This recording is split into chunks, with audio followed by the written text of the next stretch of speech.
Barrackpore station থেকে মাত্র 2.5 kilometre দূরে অবস্থিত অন্নপূর্ণা মন্দির। মন্দিরটি 1875 সালে 12 এপ্রিল শ্রী রামকৃষ্ণ পরমহংসদেবের হাত ধরে মন্দিরটি উদ্বোধন হয়।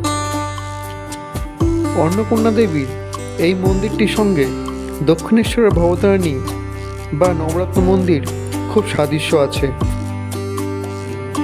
এই মন্দিরটি প্রতিষ্ঠা করেন রানী রাসমণির ছোট মেয়ে জগদম্বা দেবী। অন্নপূর্ণা মন্দির খোলার সময় সকাল 5:30 থেকে দুপুর 12:30 পর্যন্ত, আবার বিকেল 4টে থেকে রাত্রি 8টা পর্যন্ত।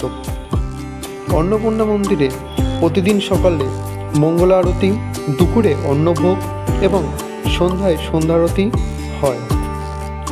মূল মন্দিরের ঠিক সামনেই আছে নাট মন্দির, যা বিশেষ গোলাকার থাম দ্বারা নির্মিত করা হয়েছে।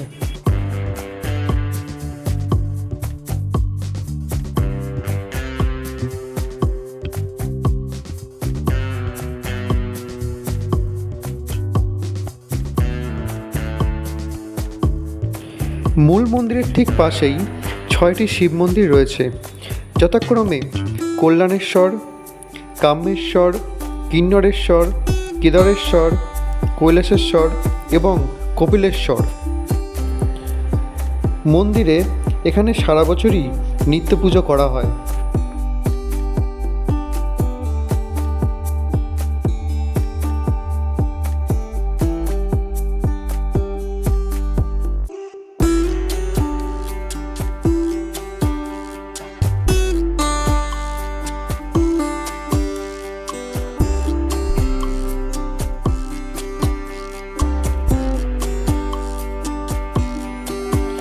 মন্দিরের গর্ভগৃহে শ্বেত পাথরের বেদির উপরে রূপোর তৈরি সিংহাসনে অষ্টধাতু তৈরি দেবী অন্নপূর্ণা, অলঙ্কার ভূষিত ও অন্নদানে রত মাতৃমূর্তি।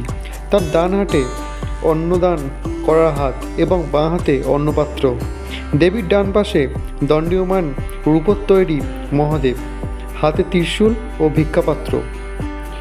অন্নপূর্ণা মন্দিরের বিশেষ আকর্ষণ অন্নকূট উৎসব।